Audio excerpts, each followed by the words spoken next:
E aí, galerinha, tudo bem com vocês? Bom, hoje a gente vai falar da última das figuras de linguagem que faltam para nós concluirmos todas, né? Então, na aula passada, a gente falou um pouquinho sobre as figuras de palavras, né? Depois, as figuras de sonoridade e depois as figuras de pensamento, tá? Ó, tô mostrando ó, olha que vergonha, sem fazer. Porque é quarentena, gente. Não é pra sair, pra fazer unha, nem nada disso. Mas eu esqueci, eu devia ter usado o dedo por esse lado. Mas enfim, vamos voltar. Então a gente viu figuras de palavras, figuras de sonoridade, figuras de pensamento e hoje figuras de sintaxe ou figuras de construção. São sinônimos, é o mesmo nome, tanto faz. Você pode chamar de um jeito ou chamar de outro. Belezinha, tá? Vou mandar uma foto dessa lousa para vocês verem, tá? Essas canetas aqui, ó, a rosinha e a azulzinha, talvez fique clara aí no vídeo para você, mas na foto dá para ver legal, tá? Então, se você não conseguir entender aqui, eu vou falando, vou lendo, mas aí na foto fica mais nítido, tá? Vamos lá, gente, ó, eu tive que separar elas por cores, assim, para ficar mais fácil, não ficar tudo amontoado, tudo junto, porque infelizmente essa lousa não tem o espaço que a gente tem em sala de aula, mas a gente se esforça para isso. Eu quero que vocês copiem no caderno, lindo, super colorido, enfim, mantenham a regrinha que a gente usa em sala de aula, tá? Então vamos lá, gente. Na apostila são 8 as figuras, tá? De construção, porque são as principais. Mas eu aqui acrescentei uma, que é muito usada e não podia ficar de fora, que é o pleonasmo. Então vocês vão ver que na apostila tem 8 e aqui tem 9, tá? Ai, Paula, você gosta de fazer a gente copiar, né? Um pouquinho a mais, né, gente? Que é importante, tá bom? Então vamos lá, eu até fiz uma colinha aqui, né, porque os exemplos não couberam na lousa e então eu vou falar eles para vocês, né. Tem os exemplos da apostila, mas são todos assim literários, enfim, então eu procurei exemplos, como eu faço, né, sempre na sala, mais fáceis, né, mais usáveis no nosso dia a dia, para que vocês consigam perceber essas figuras de linguagem, tá? De uma maneira mais simples e mais fácil. É óbvio que no vestibular ela vai aparecer dentro da literatura, como a gente já tinha falado,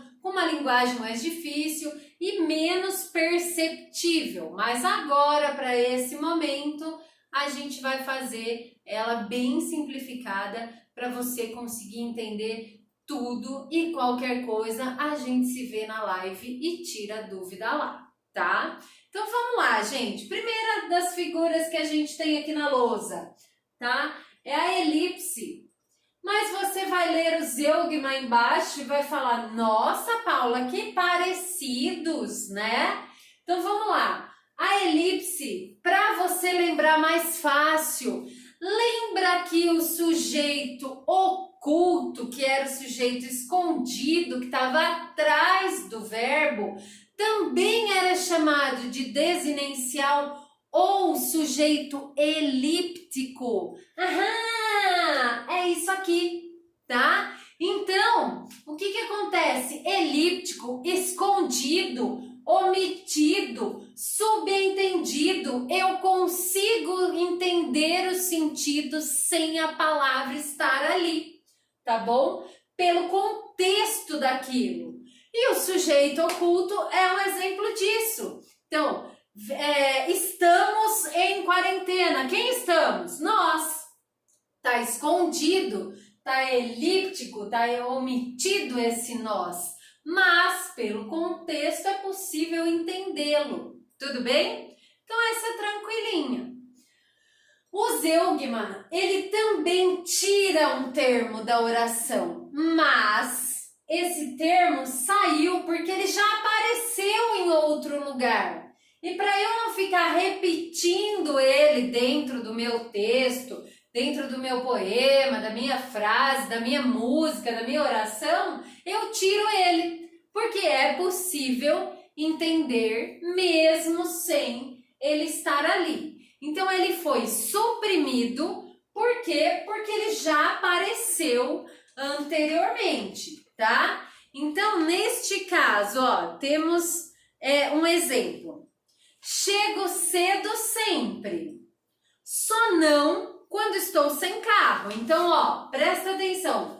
Chego cedo sempre, o verbo chegar. Só não, em vez de eu falar chego de novo, né? Chego cedo de novo, eu tirei essa parte. Só não quando estou sem carro. Então, aqui eu usei o zeugma. Por quê? Porque é possível saber que o termo que eu não coloquei ali é aquele que está no pedacinho anterior, tá?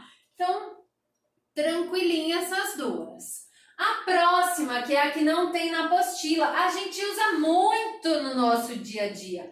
Muito, muito, muito, tá? E é considerado, às vezes, um vício de linguagem. Errado, tá?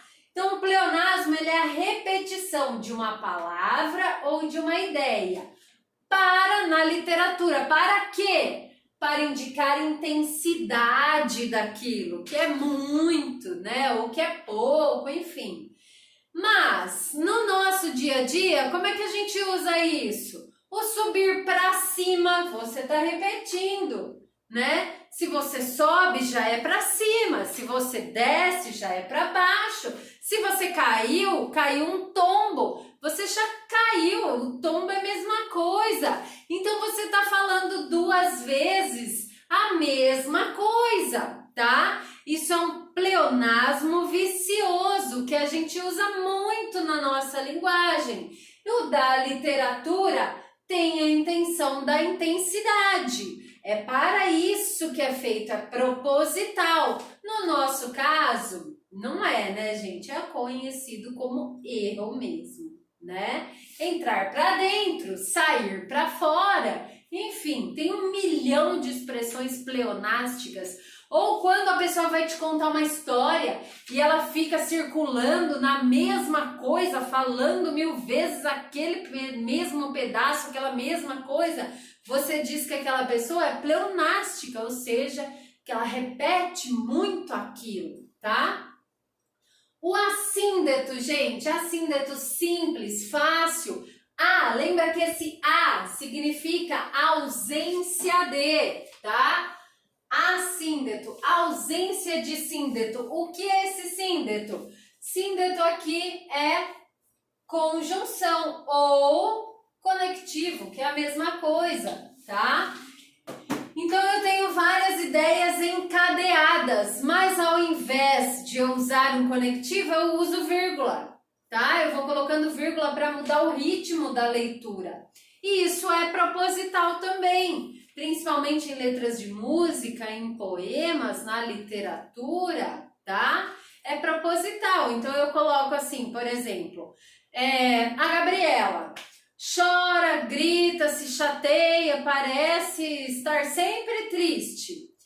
Todos esses chora, grita, se chateia, parece estar triste, eu poderia ter colocado isso com vírgulas e com conectivos, mas nesse caso eu usei só vírgulas, tá? Para ficar uma sequência mais rápida, uma gradação também, né? Então, nesse caso, eu enumerei muitas coisas que ela faz através das vírgulas, é um assíndeto. O contrário disso, então, a ausência de síndeto, muitos síndetos, muitas conjunções e conectivos é polissíndeto, ou seja, muitos deles, certo? Você, então, repete aquilo propositalmente muitas e muitas vezes, tá? Tem uma música que eu separei aqui para vocês, que chama Sereia, do Lulu Santos. Depois vocês escutem, que é bem legal, tá? Eu vou cantar um pedacinho, mas assim, abafa essa parte, porque cantar, gente, não é meu forte, né? Nem em sala eu não faço isso. É que agora, como eu tô olhando direto, tá todo mundo dando risada, só tô imaginando, fica um pouco mais fácil. É assim, ó. As ondas vão e são como o vento. Nossa, não é vento, é tempo final. Mas beleza. Deu para entender? Vão e vem e vão e são como o tempo. Então, eu tenho um monte de né? E essa repetição é proposital e é para a sonoridade, tá? Então, eu tenho aqui um polissíndeto. O anacoluto, gente, esse anacoluto é muito louco. Pensa nisso que é mais fácil. É um termo solto ali na frase, que não precisa estar lá. Tá lá porque você vai ler e vai falar, caraca, o que isso está fazendo aqui? É isso, tá? É exatamente isso. Você vai ler uma frase e um pedaço dela estará sem sentido. Aqui eu vou dar um exemplo bem mais simples, bem mais tranquilo para você. Toda vez que chego, você me chama para conversar. O que esse eu tá fazendo aí? Voando, né? Por quê? Porque se eu falo toda vez que chego, você me chama para conversar, seria suficiente. Não precisava desse eu como sujeito no começo da frase, né? Então é um termo solto, que não tem necessidade, não precisa estar lá, tá? Próxima, gente. O hipérbato é uma alteração da ordem direta da oração. Vamos relembrar o que era a ordem direta. Ordem direta é quando primeiro vem o sujeito e depois vem o predicado. Lembra disso? Sujeito, verbo, objeto direto, indireto, ou predicativo do sujeito, ou predicativo do objeto, enfim. Tem uma ordem a ser seguida. Neste caso, a ordem da oração se inverte. Eu posso dizer assim, feliz o Santana estava.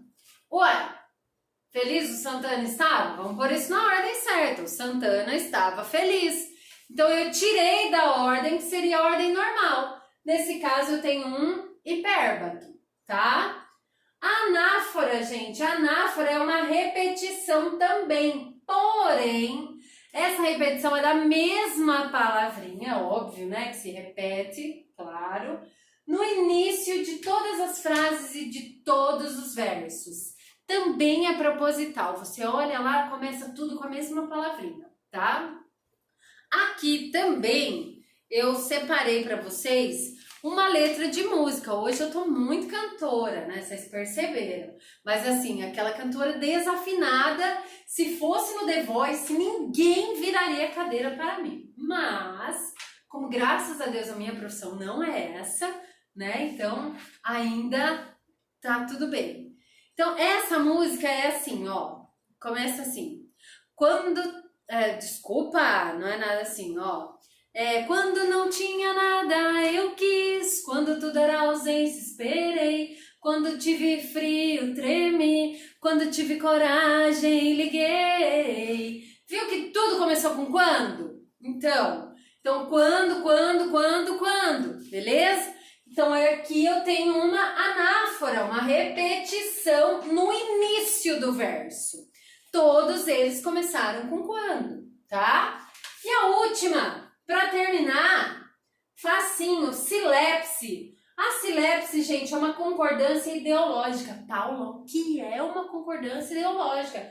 Uma concordância de ideias, tá? A gente viu muito isso quando viu concordância de sujeito com um verbo, sujeito com predicado, tá? Quando eu digo assim, por exemplo, a multidão estava na rua. A multidão dá uma ideia de muita gente, mas ela está escrita no singular, portanto, o verbo concorda com ela no singular. Neste caso aqui, há uma licença para isso. Então, por exemplo, eu tenho aqui, ó, o casal viajou pela Europa. Casal, duas pessoas, subentende-se, né? E tiraram muitas fotos. Esse tiraram não era para estar no plural, era para estar no singular, porque concorda com o casal, mas dando uma ideia de que esse casal são dois, e dois é plural, então o tiraram também está no plural, tá? Gente, isso daqui está na apostila na página 115 até a página 117. Lá vocês têm uma explicação mais longa, com outros exemplos. Deem uma olhada, que daí eu vou passar os exercícios para que vocês façam e a gente corrige tudo isso e tira todas as dúvidas que porventura tiverem na nossa live daqui a pouco, tá? Um beijão, até já já!